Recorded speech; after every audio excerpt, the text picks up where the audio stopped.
At dawn that day, when I was 17, I became property of the state. In the spring of 2012, in the gym of Pyongsang First Middle School, men in black suits from Pyongyang lined us up in a row.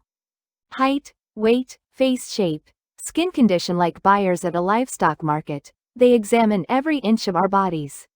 Kim Soo-jin, 168 centimeters. Accepted. That one sentence completely overturned my life. I had been selected for the so-called Kippumjo, the Joy Division. It's a secret unit where only the most beautiful young women in North Korea are chosen to serve the supreme leader and high-ranking officials. On the outside, people called it an honor. On the inside, it was hell. Virginity checks, full-body medical examinations, ideological screening. A single scar or a single impure relative in your family history was enough to get you rejected. I passed every single gate, without realizing that this was actually a curse. On the day I was transferred to Pyongyang, my mother held my hand tightly and said, "Soo-jin, this is the honor of our family. Don't you ever disappoint us." But my mother didn't know what kind of darkness was waiting behind that so-called honor. 6 years later, I abandoned all of it and crossed the frozen Yalu River. It was an escape that could have cost me my life. What I'm about to tell you now is the truth North Korea most desperately wants to hide. The world needs to know this. If you subscribe and hit the like button, I'll be able to come back to you every day with more stories of North Korean escapees. And even a single comment from you becomes a big help in creating the next video. So, let's begin. My name is Kim Soo-jin. I was once a member of the Kippumjo. I was born in 1995, in Cheongjin, North Hamgyong Province. My father was a colonel in the Korean People's Army, the commander of a regiment. My mother was a nurse at Cheongjin People's Hospital. My family belonged to what they call the core class. My grandfather had been an anti-Japanese partisan. 3 generations who had shown unwavering loyalty to the party, a clean family background. That was our pride. My childhood in Cheongjin was, looking back now, like peace inside a prison. Every morning at 6, our day began with songs blaring from loudspeakers. It was always song of General Kim Il-sung. As soon as we opened our eyes, we had to bow to the portraits of Kim Il-sung and Kim Jong-il hanging on the wall. This is the morning scene in every North Korean home. If dust gathered on the portraits, it was considered treason. My mother wiped them every morning with a white cloth like a religious ritual. When we got to school, the first class was always revolutionary history of Comrade Kim Il-sung. We were taught that the leader had descended from the heavens, that he was born in a secret camp on Mt. Pike 2 and possessed mysterious powers from childhood. I believed it with all my heart. The very idea of doubting it simply didn't exist. The school I attended, Cheongjin First Middle School, was famous for its arts track. I majored in vocal music. People had told me since I was little that I had a good voice. At school, I was a model student. My grades were good, and more importantly, my songbun, my family background was good. To understand North Korea, you need to understand this songbun system. From birth, every North Korean citizen is classified into one of 3 classes: core, wavering, and hostile. Your life is determined by what your grandfather did. If you're placed in the hostile class, you can never go to Pyongyang. You can't attend university. You can't get a good job. The stigma doesn't disappear even after 3 generations. I belonged to the core class. That's why I could attend a good school, eat meat once in a while, and sometimes even go on field trips to Pyongyang. I thought all of that was natural. Our family had been loyal to the leader, so of course we deserved these rewards, or so I believed. But the reality outside the school walls was different. All over Cheongjin, there were security posts. There were no CCTV cameras, but there were the eyes of the Inmanban leader. An Inmanban is like a small neighborhood unit, similar to a local community block. 20 to 30 households form one group. The Inmanban leader checked on each household every day: who came home at what time, who they met, where they went. Everything was reported. Our Inmanban leader was a woman in her 50s named Kim Ok-sun. She led a weekly session every Wednesday called Sangwal Chongwa Life Criticism. It's one of the scariest rituals in North Korea. All the residents gather and criticize themselves: how faithfully did I study the words of the leader this week? How loyal was I to my revolutionary tasks? People monitor and denounce one another. I had to attend to. When I was 15, I said this. This week I only managed to read 3 hours of General Kim Il-sung's memoirs. I will work harder. It was a lie. I hadn't read even for an hour. But everyone lied. And everyone knew that everyone else was lying. Still, nobody said a word. This is North Korea. A country where everyone is acting. A country where everyone knows, and yet pretends not to know. My favorite time was music class. Only when I was singing did I feel even a hint of freedom.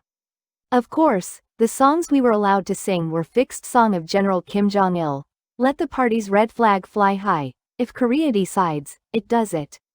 Every song praised the system. But I loved the act of singing itself. I didn't think too deeply about the meaning of the lyrics. My teacher often praised my voice. Soojin has a good voice. You might be able to join the Mansudae art troupe someday. The Mansudae art troupe is the most prestigious performing group in North Korea. That was my dream. But in the spring of my 17th year, something happened that completely changed my life. One day, strangers came to our school, men in black suits. My teacher's face was tense. They said they were from Pyongyang, from the Central Committee of the Workers' Party of Korea. They went from classroom to classroom, carefully observing the girls in the schoolyard, in the cafeteria, in the music room. At that moment, I was in the music room practicing a song called This Shining Motherland. The door opened, and one of the men in a black suit walked in. He looked me up and down, as if he were choosing merchandise. Then he wrote something in his notebook. A week later, I was summoned to the principal's office. Next to the principal sat my father in his military uniform. The man in the black suit was there as well. Student Kim Soo-jin. The man in the suit said, "Your motherland is calling you." I didn't understand what he meant. My father, with tears in his eyes, said, "Soojin, this is the honor of our family. You have been chosen to go to Pyongyang and serve the leader." To serve the leader, I didn't truly understand what those words meant. I imagined something like the Mansudae art troupe. My father was full of pride. My mother was crying, saying they were tears of joy. That night, I packed my things. The next day, I had to leave for Pyongyang. I was excited. Pyongyang, the capital of North Korea, that glittering city I had only ever seen on official field trips. I didn't know what I had really been chosen for. I had never even heard the word Kippumjo. I simply believed I was going to perform an honorable duty for my country. And that was the beginning of my tragedy. On my first day in Pyongyang, I realized I had stepped into a world completely different from the one I knew. There was a building near Mansudae. From the outside, it looked like an ordinary cultural center. But the moment you stepped inside, everything changed. Red carpets, imported chandeliers, the scent of foreign cosmetics. It was a world I could never have imagined back in Pyeongchang. 24 girls, selected along with me, were gathered into one room. All of them, like me, had come from the provinces.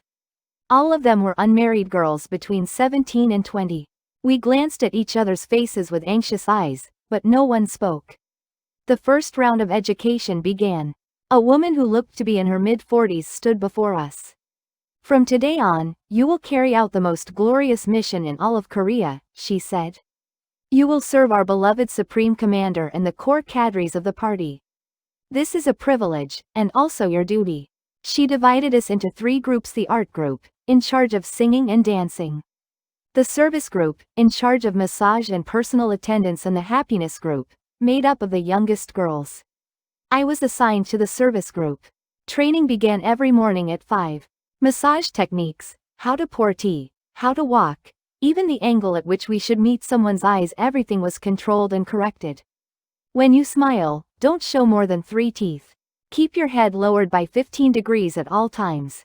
When you respond, don't say, "Yes, comrade." Say, "Yes, I will do so." We were taught to move like robots. In the evenings, ideological education continued. The revolutionary history of Kim Il-sung, the great achievements of Kim Jong-il, and the genius leadership of Marshal Kim Jong-un. Every night for 2 hours, we sat and listened to the same content over and over again. Your body is not yours. It belongs to the motherland. We heard that phrase hundreds of times. After about a month, we were given our first mission to attend a banquet for high-ranking officials. We put on hanbok and entered the hall in a line. The large banquet room was filled with men over 50, wearing military uniforms and suits. At first, all we had to do was pour drinks, smile, and laugh at their jokes. But as time went by, their demands increased. Sit here, massage my shoulders, you'll stay late tonight. The idea of refusing simply did not exist. Our instructor would always say, the only reason you can be here is because the organization has shown you its generosity. Learn to be grateful. Every part of our daily lives was monitored. There were CCTV cameras installed in our dormitory. Phone calls were forbidden. We were allowed to write to our families once a week, but every letter was censored. If you wrote anything negative, you were summoned the next day. Are you trying to make your family worry? Family that was the strongest chain binding us in place. Once, a girl who shared a room with me cried all night. When I asked her what was wrong, she only shook her head and said, "I'm fine." The next day, she was transferred somewhere else. No one knew where she had gone, and no one asked. It was a place where fear swallowed every question. That was the world I lived in. Once a month, there was a special mission serving the highest-ranking officials, and sometimes the closest aides of the marshal.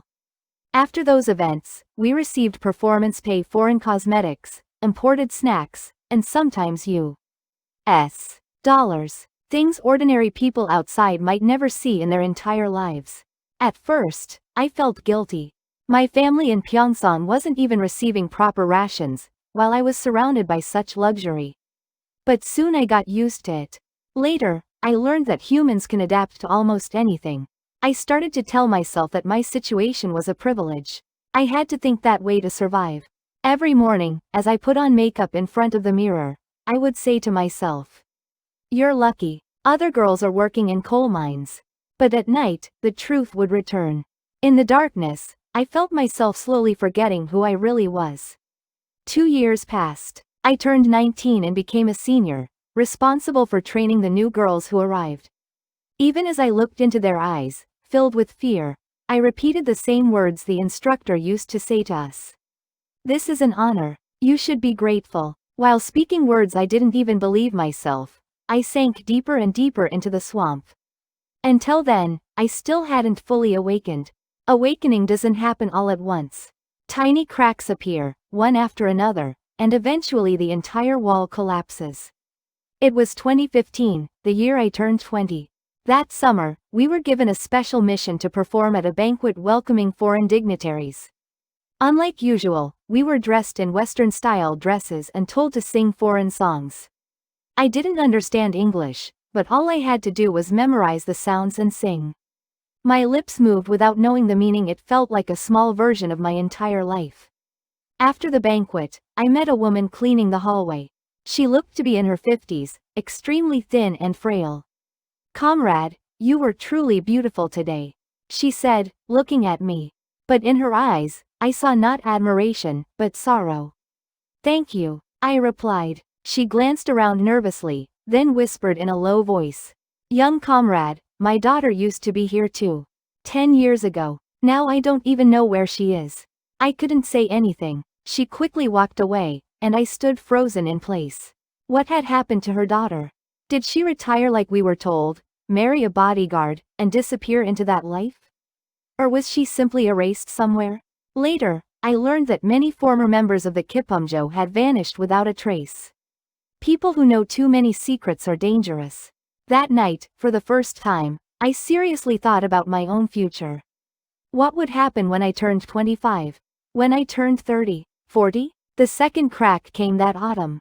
One of the senior girls in the service group suddenly disappeared. She was 24, the oldest among us, but one evening she simply didn't show up for dinner. When we asked the instructor, she replied coldly, "Jung-eun has completed her mission and gone on to an honorable position." Don't ask anymore. An honorable position, we all knew what that phrase meant. Marriage to a bodyguard, and a lifetime of silence. But just a month earlier, Jung-eun had said this to me. "Soojin, I never want to spend my whole life trapped here." She hadn't gone by choice. She had been taken. I felt fear, real fear. For the first time, the weight of my reality pressed down on me so hard it felt like it was crushing my entire body. The third crack, the decisive one, came that winter. A high-ranking official gave me a special present, a small USB stick. "There's a South Korean drama in here. Don't tell anyone," he said. I hid it. I knew that being caught with it meant being sent to a political prison camp, but my curiosity was stronger than my fear. Late at night, when everyone was asleep, I secretly turned on a computer and played the drama.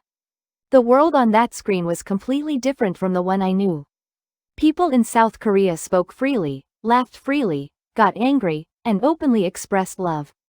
Women chose the jobs they wanted and dated the people they liked. They drank coffee in cafes, traveled abroad, and connected with the world through the internet. Tears started to fall. It was the first time in my life that I cried like that. In that world, women were not property of the state. They were human beings. After that night, I was no longer the same person. I watched the drama over and over again. I memorized the lines, mimicked the expressions of the characters. The things those women on screen enjoyed as if they were completely normal felt like a dream to me. Could I ever live like that? But reality was merciless. The next day, there was another banquet. I smiled and poured drinks as always, but now I could feel just how fake my smile was. A fat official in his 50s grabbed my hand and said, "Tonight, you're the prettiest one here." In the past, I would have replied, "Thank you." But that day, the words got stuck in my throat. I was an object, not a human being. From then on, I began to see everything with new eyes. The glittering buildings, the imported goods, the privileged life. I realized it was all just gold plating on the bars of a gigantic prison. We were birds in a cage, and no matter how beautiful that cage was, it was still a cage. I wanted to know more about the outside world. Taking a risk, I got hold of another USB. This time, it contained news and documentaries about South Korea's economy, the state of the world, and international criticism of North Korea's human rights abuses. On the screen, a North Korean defector said, "In North Korea, even thinking is a crime. But here, I can speak my thoughts freely." That sentence pierced through me. I realized that even the act of thinking the way I was thinking right then was a crime in North Korea. That simply watching those videos could be a capital offense. Alongside fear, anger began to rise inside me. Why did I have to live like this from the moment I was born? Why did my body belong to the state? Why wasn't I allowed to think freely with my own mind? Questions poured down like a waterfall. But the biggest one was this: can I ever escape from here? At the time, I didn't know that this question would change my life completely. The seed of awakening had already been planted. It was only a matter of time before it grew. By 2016, I was 21 years old. I had already spent 4 years in the Kippumjo. Every morning, as I stood in front of the mirror putting on makeup, I couldn't look myself straight in the eye. The woman in the mirror was smiling, but only I knew the despair hidden behind that smile. The decisive incident happened that spring. A new 17-year-old girl arrived, from Cheongjin in North Hamgyong province. After her very first special mission, her mind broke. She screamed in her sleep every night, tormented by nightmares, until she was finally carried off to the medical ward. A few days later, she was transferred somewhere else. The instructor said it was for health reasons, but we all knew the truth. She had been labeled defective. I couldn't forget her, her terrified eyes, her trembling hands, the screams that echoed through the night. It was like looking at my own past, and at the same time, it felt like a glimpse of my future. That night, for the first time, I seriously thought about escape, about defection. I have to get out of here. Before I die. But how? I was in the very center of Pyongyang, under constant surveillance. All communications were blocked, and it was impossible to make contact with anyone from the outside. The biggest obstacle was my family. In North Korea, everyone knows that if someone defects, their family can be punished for up to 3 generations. If I ran away, my parents and younger sister in Pyeongchang would almost certainly be sent to a political prison camp. For days, I agonized over it. In the end, I came to one conclusion. I can't sacrifice my family just so I can live. I was on the verge of giving up when unexpected news arrived. I was informed that my father had died in an accident. The authorities granted me a 3-day leave. I was allowed to return to Pyeongchang. It was my first time going home in the 4 years since I had joined the Kippumjo. When I arrived home, I was shocked. My mother had become half the size she used to be, and my younger sister, now 20, was so malnourished that she was skin and bones. "Mother, what happened to the money I sent you?" I asked. Every month, I had sent half of my performance pay to my family. "Sujin, that money," my mother answered quietly. "The party took most of it." I was speechless. During my father's funeral, I learned even more. He hadn't died in an accident at all. He had collapsed from extreme malnutrition, on the brink of starvation, and never recovered. Even my father, who had been a party official, had been slowly starving. All that time, I had been living surrounded by an overabundance of food at lavish banquets, while my family was starving to death. Anger and sorrow twisted together inside me. The night before I had to return to Pyongyang, I told my mother the truth. I told her what the Kippumjo really was, what I had experienced, and that I was thinking about defecting. My mother stayed silent for a long time. Then she finally spoke. "Sujin, run away." I couldn't believe what I was hearing. "Mother, what about you and Su Yian?" My mother gripped my hand tightly. "Your father is gone. At this point, what is there for us to be afraid of? At least you must live. Please, get out of there." Tears streamed down her face. "I knew long ago what was happening to you in that place," she said. "But I couldn't do anything. Forgive this helpless mother." I hugged my mother and cried. For the first time in my life, I truly wept in front of her, with no mask, no restraint. After returning to Pyongyang, I began preparing in earnest for my escape. The first thing I did was gather information. Using the USB, I researched escape routes. I learned that most defectors crossed either the Yalu River or the Tumen River into China. The problem was that I was in Pyongyang.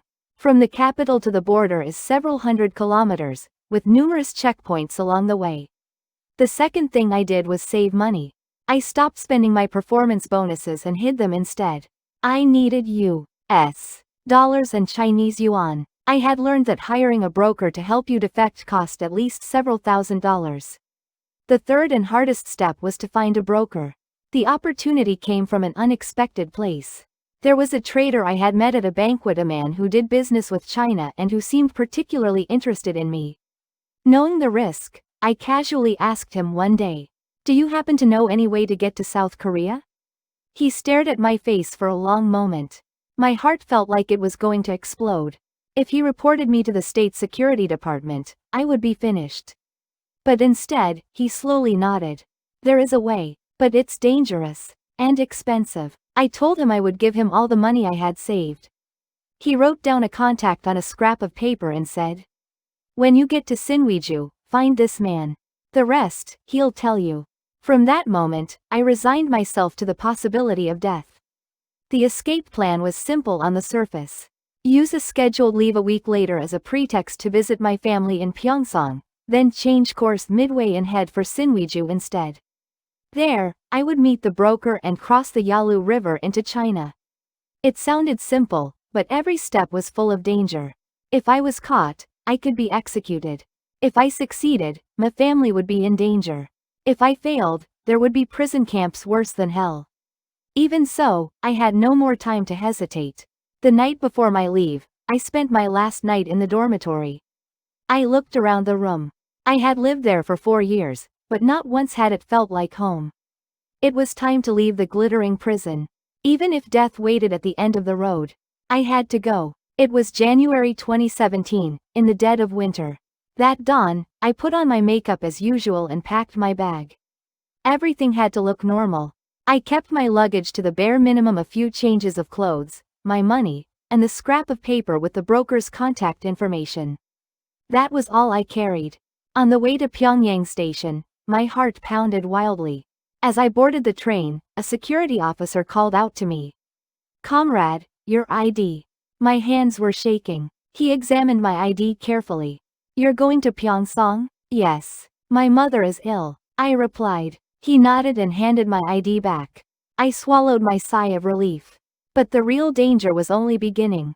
To get past Pyeongchang and head towards Sinwiju, I had to change routes midway. I needed to get off at an intermediate station and transfer to another train. The problem was that you needed a special permit to board the train to Sinwiju. It was a restricted border area. So I used the method the broker had taught me. I bribed a station worker. I put some of my precious U.S. dollars into an envelope and quietly handed it over. He took the envelope, glanced around, and gave a small nod. All right, get on quietly. The journey to Sinwiju was like a nightmare. At every checkpoint, I felt my heart stop. The fear that I could be exposed at any moment clung to me like a shadow. By evening, I finally arrived in Sinwiju. The address the broker had given me led to a shabby apartment building. When I knocked on the door, a man in his 40s opened it. "Were you sent by the trader?" he asked. I nodded, and he ushered me inside. There were already 2 other women in the room. Like me, they were trying to defect. The broker spoke. "We move at midnight tonight. The Yalu River is frozen, so we can cross on foot. But the guards are strict. Be careful." I handed him all the money I had left. $1,500. Everything I owned. Midnight approached. We changed into black clothes and left the apartment. The broker led the way, and the 3 of us followed behind him. The night in Sinwiju was pitch black. Few streetlights, almost no sound. We moved through narrow back alleys, trying to make as little noise as possible. After about 30 minutes, the Yalu River finally appeared before us. The frozen surface glowed faintly under the moonlight. On the other side, we could see the lights of Chinese towns. They looked so close, but between us and those lights lay death. "See that searchlight? As long as you avoid that, you'll be fine. When I give the signal, run," the broker whispered. We lay flat on the riverbank, holding our breath. The searchlight swept left and right, combing the river surface. 5 minutes passed. 10 minutes passed. At last, the beam swung away in the opposite direction. "Now, run." At the broker's shout, we sprinted out onto the frozen river. The ice groaned beneath our feet. We struggled not to slip, forcing our legs to move. My heart felt like it would explode, my lungs burned as if on fire. 50 meters. 100. 150. Then it happened. Bang, bang. Gunshots rang out. "Get down," the broker shouted. We threw ourselves flat onto the ice. The searchlight swung back toward us. Blinding light sliced across the river, just inches from where I lay. I stopped breathing. So this is where I die, I thought. But the beam didn't land directly on me. It passed by, missing us. The black clothes I wore blended into the darkness. "Up, move," the broker yelled. I pushed myself up and started running again. 200 meters. 250. The Chinese riverbank grew closer with every step. More gunshots echoed, but this time they sounded farther away. It seemed the guards were firing in another direction. Finally, I felt solid ground beneath my feet. "We're here. Hide, quickly," the broker shouted. We dove into a thicket along the riverbank. We were on Chinese soil now. I had left North Korea. Lying face down in the snow, I began to cry. Tears of relief, fear, and sorrow all mixed together. But the broker said, "There's no time to cry. If the Chinese police catch you, you'll be sent back. We have to move." Repatriation. For us, that word meant death. If a defector is caught in China, they're forcibly returned to North Korea, where political prison camps or execution await. I wiped my tears away and stood up. My journey toward freedom had only just begun. But one thing was certain. I had crossed that river alive. The moment I set foot on Chinese soil, I thought I was free. But that was an illusion. The broker took us to a farmhouse on the outskirts of Dandong. It looked like an old, run-down storage shed. "You'll have to hide here for a few days," he said. "The police patrols are tight. Whatever you do, don't go outside." He left us there with some water and bread. Inside, the shed was cold, dark, and damp. I could hear rats scurrying in the corners, and the smell of rotting hay filled the air. The 2 women who had crossed the river with me each curled up in separate corners.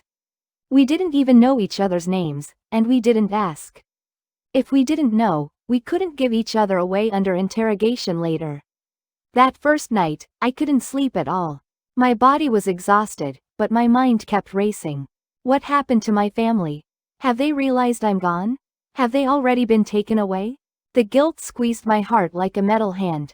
On the second day, the broker came back. But he didn't bring good news. Because of one of you, the Chinese police are searching everywhere, he said. They say a woman from Pyongyang is missing. The whole place is on alert. He was talking about me. A defector from the Kippumjo going missing would be considered a major incident. We'll have to stay low here for a while, he continued. Until things calm down, we can't move. A week passed. Our food ran low, and with it, our hope. By the third week, one of the women finally broke. I can't stay here anymore. I'm going out, she said through tears. You can't, the other woman tried to stop her. If they catch you, it's over. But she wouldn't listen. Her mind was made up. The next morning, she was gone. 2 days later, the broker returned, his face pale. She got caught. The Public Security Bureau has her. You two have to move now. This place might be compromised. That night, we were moved again, this time to the basement of a Korean Chinese family's house. There, I was given a shocking proposal. The woman of the house said, if you want to stay hidden here in China, you'll need money. But if you don't have any, there's another way. If you marry a Chinese man, you can stay here safely. It was human trafficking, plain and simple. I refused. But the other woman who had remained with me said yes. She had no other choice. The day she left, I asked her, are you really going to be okay? She gave a sad, crooked smile.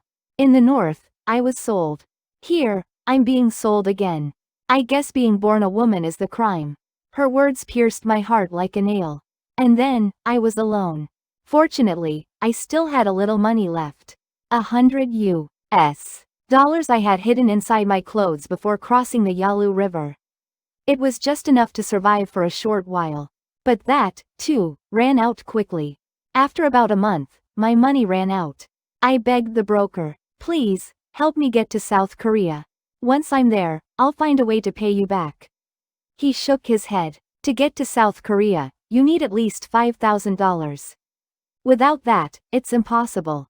$5,000. For someone like me, it might as well have been 5 million. I felt completely crushed. How am I supposed to live like this? I thought, am I going to hide in basements in China for the rest of my life? Or end up being sold off like the others? In that dark basement, for the first time in my life, I truly thought about just giving up on living. And yet, I couldn't quite let go of hope. One day, the woman of the house shared something with me. I heard there are South Korean missionaries who help North Korean escapees, she said. If you want, I can try to connect you with them. Missionaries. It was a word I had never really heard before. A few days later, a South Korean man came to see me. He looked to be in his 50s, with a gentle, calm presence. Don't worry, he said softly. We'll help you. We can get you to South Korea. He laid out the plan for me. From here in China, you'll travel to Laos. From Laos, you'll move on to Thailand. Once you're in Thailand, you can go to the South Korean embassy. From there, you'll be sent to South Korea. But the journey is long and dangerous, he added. You need to be prepared. I nodded. I had nothing left to lose. My escape was far from over. A new journey was just beginning. In April 2017, I set out once again on a journey where my life was on the line. The pastor had explained the route.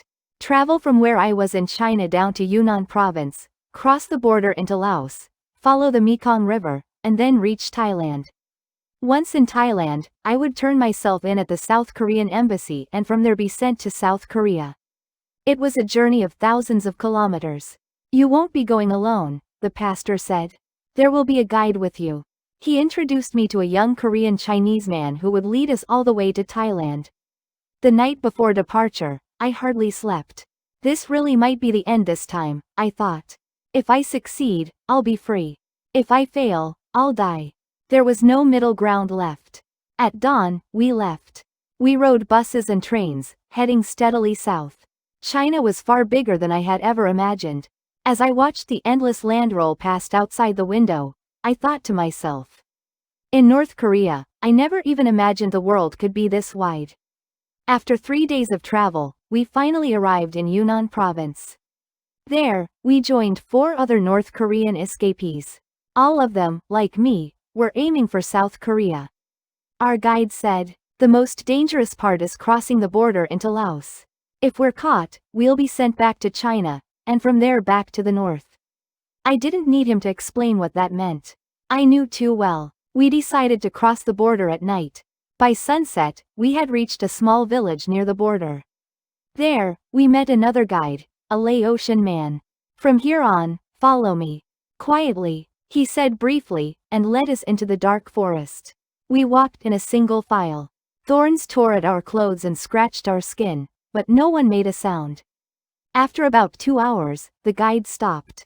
"From here, it's Laos," he said. I looked around. There was only darkness. No fence, no sign, nothing marking a boundary. But the earth beneath our feet belonged to another country. I let out a long, shaky breath. We had made it out of China. But the journey wasn't over. In Laos, we were put on a small wooden boat. We would travel down the Mekong River toward the Thai border. The river water was muddy and rough. Our little boat swayed and rocked with every wave, and each time it did, my heart shrank. We spent 2 nights and 2 days on that river, surviving on nothing but water and dry biscuits. On the 3rd morning, just before dawn, we finally caught sight of Thai soil. "We're almost there. That's Thailand," the guide called out, and we all cheered weakly. The joy didn't last long. We spotted Thai border guards on patrol. "Hide, quickly." We scrambled into the tall grass along the riverbank. The beams of their flashlights swept across the reeds, so close we could see the dust floating in the air. My heart was pounding so loudly, I was sure they would hear it. Eventually, the guards moved on. We climbed up the bank and set foot on Thai territory.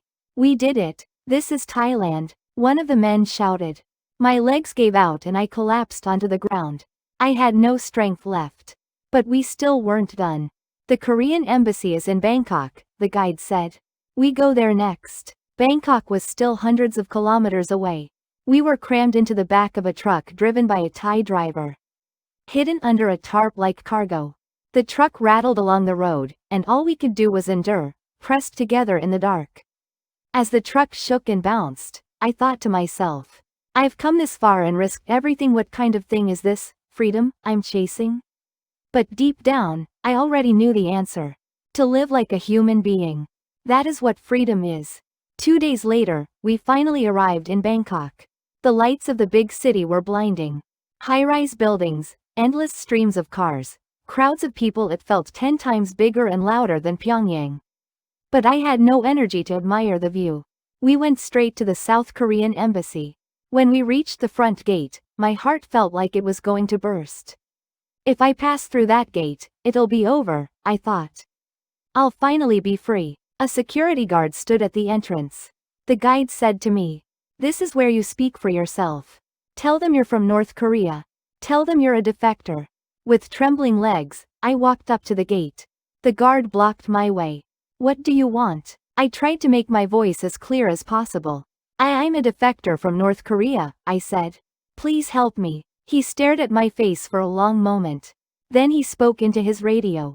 A few minutes later, the gate slowly opened.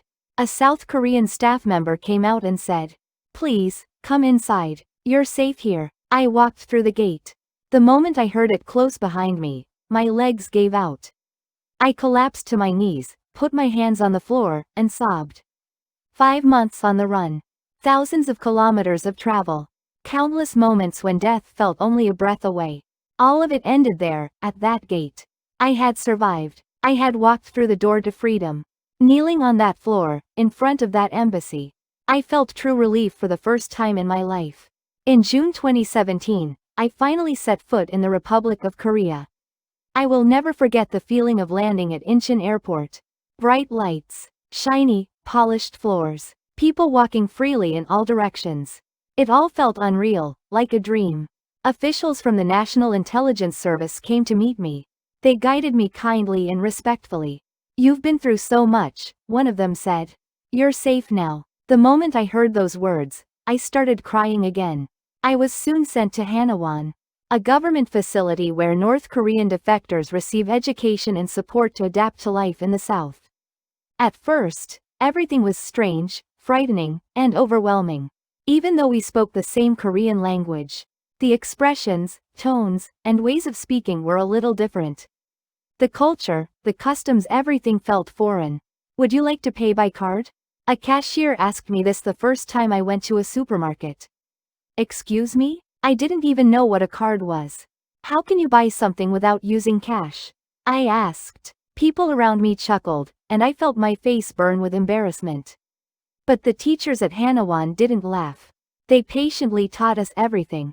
How to use a smartphone. How to ride buses and subways. How to open a bank account. All of it was completely unimaginable back in North Korea. The hardest thing to get used to was freedom. In North Korea, everything is decided for you. What you wear, what you eat, what you say. In South Korea, every choice suddenly belonged to me. At first, that was terrifying. In the supermarket, I saw dozens of different kinds of instant noodles. I stood in front of the shelves for more than 10 minutes, unable to move. Which one am I supposed to choose? In the north, there weren't enough goods to even talk about choices. There was only one type if there was anything at all, and it was hard to get. The freedom to choose. I never imagined it could feel so heavy. But the hardest part of all was my memories. Every night, I had nightmares. The days in the Kippumjo. The scenes from the banquets. The terror of crossing the Yalu River. Sometimes I woke up screaming. A counselor at Hanawan said to me, "It's trauma. It will take time. Let's work through it together, slowly." I started receiving counseling. For the first time in my life, I had an adult who listened to my story all the way to the end. I cried many times while speaking. But the more I talked, the lighter my heart began to feel. When I finished Hanawan and stepped out into South Korean society, I was 23 years old. The government provided me with resettlement support funds. And I was given a small rental apartment. For the first time in my life, I had a space that was completely mine. It was just a tiny studio. But to me, it felt like a palace. I could close the door, lock it, and be alone without anyone watching me. I had never realized until then just how enormous a freedom that is. I began studying for the high school equivalency exam. Even though I had completed high school in North Korea, it wasn't recognized in the South. Studying was difficult. The South Korean curriculum was entirely different from what I had learned in the North. But I refused to give up. Night after night, I sat at my desk, working through textbooks and practice questions. A year later, I passed. When I held that certificate in my hands, I stood on the street and cried. I did it. I did this. That one piece of paper felt like proof that I had taken my life into my own hands. After that, I went on to university. I majored in social welfare. I wanted to help people who were wounded. People like me. Life at university brought constant new challenges. It wasn't easy to fit in with South Korean students my age. Some people looked at me strangely. Because I spoke a little differently. Because my past was unusual. But slowly, I learned to hold my head high and say, yes, I'm a North Korean defector. So what? I decided I wouldn't hide it. There was nothing shameful about it. Instead, I began to share my story. In university lectures, at events hosted by human rights organizations, in interviews with the media. At first, I was afraid. Afraid that speaking out might put my family in the North at greater risk. But I also believe this. The world needs to know the truth about North Korea, especially about the reality of the Kippumjo, and what North Korean women go through. Now, I am 28 years old. It has been 6 years since I arrived in South Korea. I've graduated from university, and I now work for an organization that supports North Korean defectors. Every month, I receive a salary, pay taxes, and cast my vote in elections. I live as an ordinary citizen of South Korea. Sometimes at night, I look up at the sky. I wonder if they can see the same stars in North Korea, I think. I think of my mother and my younger sister. I don't know if they are safe. I don't even know if they're still alive. The guilt hasn't gone away. I think it will be a weight I carry for the rest of my life. Even so, I do not regret my choice. Freedom is not free. I risked my life to obtain it. Maybe that's why it feels so precious. The things you may take for granted. The freedom to speak your mind. The freedom to choose your own path. The freedom to dream. For me, those are things bought with blood. Thank you for listening to my story. In North Korea, even now, countless people live while secretly dreaming of freedom. Please, don't forget them. And please, cherish your own freedom. My name is Kim Soojin. I was once a member of the Kippumjo. And now, I am a free human being. Thank you.